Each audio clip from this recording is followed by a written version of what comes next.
마태복음 6장 24절입니다. 마태복음 6장 24절입니다. 같이 읽겠습니다. 한 사람이 두 주인을 섬기지 못할 것이니 혹 이를 미워하고 저를 사랑하거니와 혹 이를 중히 여기고 저를 경히 여김이라. 너희가 하나님과 재물을 겸하여 섬기지 못하느니라. 아멘. 기도하겠습니다. 하나님 감사합니다. 오늘도 귀한 새벽 하나님의 음성 듣는 시간 되게 하옵소서. 우리의 두 마음 두 주인이 아버지 오늘 한 마음 한 주인 되어지도록 우리의 마음을 치유해 주시고 정말로 그리스도의 충만한 데 이르러서 등불로 쓰임 받는 모든 백성 되어지도록 우리 마음이 하늘로 이르도록 축복해 주옵소서. 감사드리며 예수 그리스도 이름으로 기도하옵나이다. 아멘. 예, 오늘 7월 2일 화요일입니다. 수요일입니다. 한 사람이 두 주인을 섬기지 못할 것이니라는 말씀 제목으로 함께 말씀 나누겠습니다. 강단 말씀이 보물과 눈에 대한 말씀이었습니다.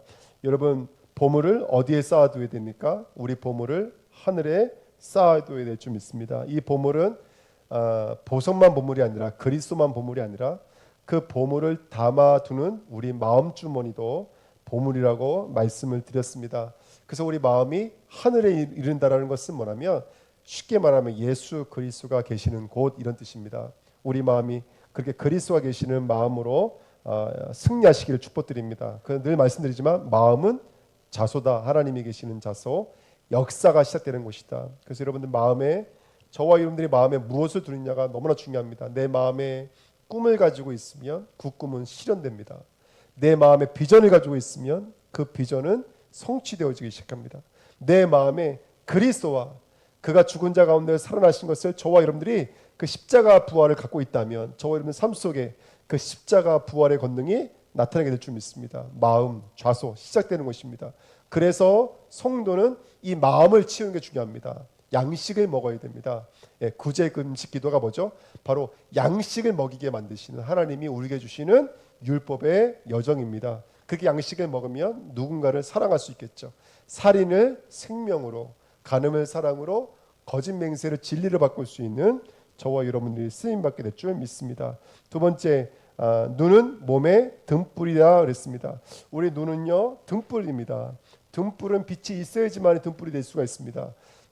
또 눈은 빛과 등불이 있어야지 눈의 역할을 감당할 수 있습니다. 그리스도의 말씀, 진리의 말씀이 성하면 온전함과 순전함으로 쓰임 받게 되고요. 그리스도가 그 눈이 악하면 계속 엮이게 되고 섞이게 되어지는 수밖에 없는 게 이 땅의 모습입니다. 여러분들 한 주간도 눈이 말씀을 읽어낼 수 있고요. 눈이 깨달을 수 있고요. 눈이 이 시대의 등불의 역할을 감당할 수 있는 온 몸을 성하게 만들 수 있는 온 교회를 성하게 만들 수 있는 깨달음의 장소 또 선지자의 축복 누리는 저와 여러분들 되시기를 축복드립니다. 자, 너희가 하나님과 재물을 겸하여 섬기지 못하느니라 이렇게 써 있는데요. 24절에 여러분 한 사람이 두 주인을 섬기지 못합니다. 성경에서는 두 마음은 여러 종류 중에 한 마음이 아닙니다. 두 마음은 불신앙의 마음이고 이것은 구원받지 못한 상태를 가리키는 마음입니다. 그러면 우리가 예사를 여기면 안 되겠죠. 오늘 우리가 두 마음인지 한 마음인지를 들여다볼 수 있는 저와 여러분 되시기를 축복드립니다. 여러분 그래서 우리가 저와 여러분들이 한 마음이 되어야 되는데 시편 12편 2절에 그들이 이웃에게 각기 거짓을 말하며 아첨하는 입술과 두 마음으로 말하는 도다. 분명히 성경은 두 마음을 경고하고 있습니다. 호세아서 10장 2절 그들이 두 마음을 품었으니 이제 벌을 받을 것이라. 하나님이 그 제단을 쳐서 깨뜨리시며 그 주상을 허시리라. 야고보서 1장 6절 8절에 오직 믿음으로 구하고 조금도 의심하지 말라. 의심하는 자는 마치 바람에 밀려 요동하는 바닷물결 같으니 이런 사람은 무엇이든지 주께 얻기를 생각하지 말라.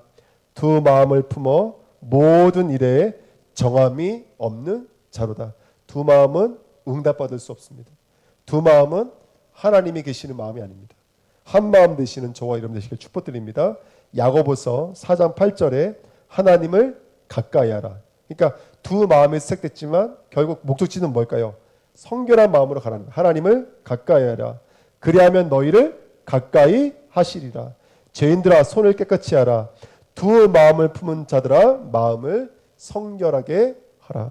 하나님은 저와 여러분들이 한 마음 되기를 원하시는 줄 믿습니다. 자, 오늘 본문에 아까도 말씀드렸지만 24절에 혹 이를 미워하고 저를 사랑하거나 혹 이를 중히 여기고 저를 경히 여김이라. 두 마음이 지금 사람의 마음이 이런 상태라는 거예요.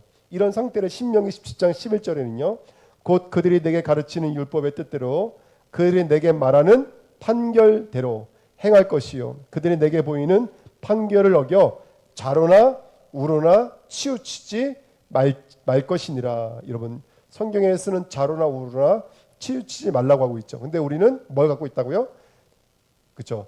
혹 이를 중히 여기고 저를 경히 여기고 또 어떤 사람을 사랑하고 어떤 사람을 미워하고 우리 마음에 분리되어져 있는 마음이 있다고 성경은 말하고 있는데요. 분명히 치우치지 말라. 창세기 3장 7절에도 이에 그들의 눈이 밝아져 무화과 나무 잎을 엮어 치마로 삼고요. 하나님의 소리를 듣고 두려워 숨어나이다. 두 마음이죠. 그렇죠.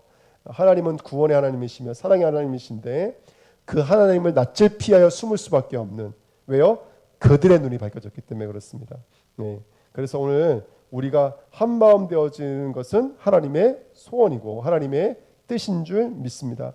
자, 그러기 위해서 우리가 한 마음 되어진 키가 뭐라 그랬죠? 바로 눈은 몸의 등불이니. 여러분 진리를 볼 수 있을 때 진리가 저와 여러분들이 한 마음 되게 만드는 줄 믿습니다. 여러분 예를 들어서 정말로 이 약을 먹으면 내 병을 고침받는다 라고 여겨졌을 때 이 약을 먹으려면 이 음식도 끊어야 되고 저 음식도 끊어야 되고 하지만 이 약을 먹으면 분명히 내가 이 병을 날 수 있다고 여긴다면 여러분 나는 어떤 음식을 끊어서라도 그 쓰듯 쓴 약을 먹고서라도 내 병을 고칠 그런 사람이 되겠죠. 마찬가지입니다. 우리가 정말로 하나님이 소원이 무엇인지를 알 수 있다면 하나님의 한 마음 되기를 원하시거든요.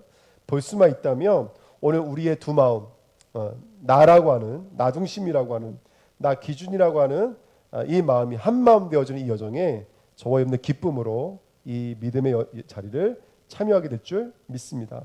그래서 예레미야 31장 33절도 내가 내 법을 어떤 자 했어요? 그들 속에 두며. 여러분 오늘 말씀을 받으실 때 하나님의 법 말씀이 내 마음에 임하는 시간 되실 축복드립니다. 지식으로 멈추면 안 됩니다. 아는 것으로 멈추면 안 됩니다. 이 세계에 기도해야 될 것은 뭐냐면 하나님의 법이 나의 법이 되게 하옵소서. 기도하셔야 됩니다. 예, 그게 너무나 중요한 비밀입니다. 예레미야 32장 37절부터 41절 보라 내가 노여움과 분함과 큰 분노로 그들을 쫓아 보내었던 모든 지방에서 그들을 모아들여 이것으로 돌아오게 하여 안전히 살게 할 것이라. 그들은 내 백성이 되겠고 나는 그들의 하나님이 될 것임이며 내가 그들에게 한 마음과 한 길을 주어 자기들과 자기 후손의 복을 위하여 항상 나를 경외하게 하고 내가 그들에게 복을 주기 위하여 그들을 떠나지 아니하리라 하는 영원한 언약을 그들에게 세우고 나를 경외함을 그들의 마음에 두어 나를 떠나지 않게 하고 내가 기쁨으로 그들에게 복을 주되 분명히 나의 마음과 정성을 다하여 그들을 이 땅에 심으리라. 아멘. 여러분 한 마음에 되는 키는 누구한테 있냐면 하나님께 있는 줄 믿습니다. 하나님이 우리 마음에 심으셔야 돼요. 뭘요? 말씀을 심으셔야 돼요. 그 치료의 약을 내게 심으셔야 돼요. 하나님의 말씀의 씨앗을 내게 심으셔야 돼요. 이 마음이 옥토가 되어져서 30배, 60배 열매를 맺게 된다면 그때 정말 우리 마음이 한 마음 되어지는 축복 누리게 될 줄 믿습니다. 무엇에 집중해야 될까요? 그렇죠? 보는 것에 집중해야 됩니다. 눈이 성하면 온몸이 성해집니다. 말씀을 들어야 됩니다. 내가 어떻게 말씀을 받을 것인가 이게 얼마나 귀한지 모릅니다. 오늘 이 말씀이 나를 두 마음은 여러 가지 마음이 아닙니다. 지옥 갈 수밖에 없는 마음, 죽어있는 마음을 살릴 수 있는 유일한 방법은 그리스도밖에 없는 줄 믿습니다. 우리 마음이 치유되시기를 예수님의 이름으로 부탁드립니다. 강단에서도 말씀드렸던 것처럼요. 우리가 말씀을 받을 때요.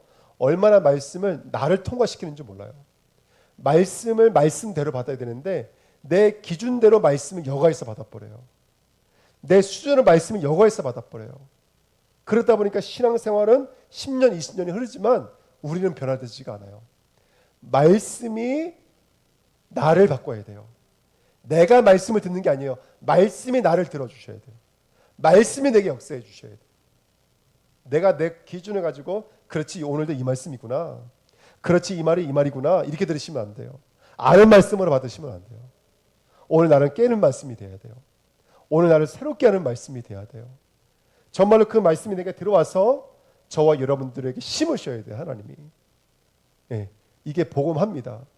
근데 우리는 나라고 하는 가장 중요한 기준을 가지고 말씀을 골라서 섭취해요. 내가 이해되는 말씀, 내가 아는 말씀, 내가 원하는 말씀을 섭취해요. 그래서 그것으로 오히려 나를 더 강하게 다지고 두들겨서 나를 더 세워가는지 몰라요. 그러면 안 됩니다. 말씀이 들어와서 나를 깨야 돼요. 말씀이 들어와서 예수가 사셔야 돼요. 말씀이 들어와서 그 말씀이 나를 바꿔야 돼요. 나의 눈을 바꿔야 돼요. 나의 마음을 바꿔야 돼요. 말씀이 우리 심령과 마음속에 들어오는 촛불된 시간 됐으면 좋겠습니다. 에스겔서 11장 19절 20절에 내가 그들에게 한 마음을 주고 그 속에 새 영을 주며 그 몸에서 돌 같은 마음을 제거하고 살처럼 부드러운 마음을 주어 내 율례를 따르며 내 규례를 지켜 행하게 하리니 그들은 내 백성이 되고 나는 그들의 하나님이 되리라. 아멘. 새 영, 새 마음을 주셔야 돼요. 그래서 우리 마음을 정말 새 살이 돋는 것처럼 새롭게 오늘 우리들의 마음이 새로워지는 은혜를 함께 누리게 될 줄 믿습니다. 너무나 중요한 마음이죠. 그렇게 이렇게 새 살이 돋아서 한 마음 되어져 있는 말을 마태복음 5장 8절에 마음이 청결한 자, 그렇죠. 그래서 오늘 이번 주 강단의 말씀처럼 섞이지 않은 그 말씀, 뭐라고 말씀드렸죠? 성하면 그렇죠, 그렇죠. 예. 눈이 성하면 내 눈이 성하면 온몸이 밝을 것이요 섞이지 않은 순전함을 말합니다. 그렇게 우리 마음이 온전해진 마음, 그 마음이 청결한 마음입니다. 여러분들 기도하시면서 오늘 내가 말씀을 들으면 안 돼요. 말씀이 나를 들어야 돼요. 말씀이 나를 붙잡아야 돼요. 말씀이 나를 움직여야 돼요. 내가 말씀을 골라서 듣지 마십시오. 말씀을 내가 이해하는 수준으로 듣지 마십시오. 하나님이 뭐라고 말씀하시는지 다시 물어보고 하나님이 나에게 뭐라고 말씀하시는지를 다시 물으면서 하나님의 말씀이 여과없이 말씀대로 내 마음에 심겨지도록 오늘 기도하시기를 축복드립니다. 그렇게 그리스도 성령이 내주하시는 마음이 하나님을 섬길 수 있는 마음이 되는 줄 믿습니다. 그래서 내 목숨, 몸을 위하여 내 마음이 빼앗기면 안 되고요. 정말로 성령께서 들어오셔서 내 마음을 좌정해 주실 때 저와 여러분들 승리하는 줄 믿습니다. 성경은 이를 그래서 신비의 계시 또는 하나님의 지혜, 그 눈, 그 빛, 그 등불로 말씀을 받을 수만 있다면 저와 여러분들이 두 마음이 아니라 한 마음 되셔서 한 주인 앞에 서는 그리스도의 제자요 당신의 백성들로 쓰임 받게 될 줄 믿습니다. 오늘 한 번 더 다시 한 번 더 말씀으로 밝아지시고 새로운 마음 되시기를 예수님의 이름으로 축복드립니다. 기도하겠습니다. 하나님 한 마음 되게 하옵소서. 그 눈으로 밝히 보고 두 주인이 아니라 한 주인만 섬길 수 있는 마음 되어지도록 오늘 나의 마음을 치료하시고 새롭게 하여 주옵소서. 감사드리며 예수 그리스도의 이름으로 기도하옵나이다. 아멘.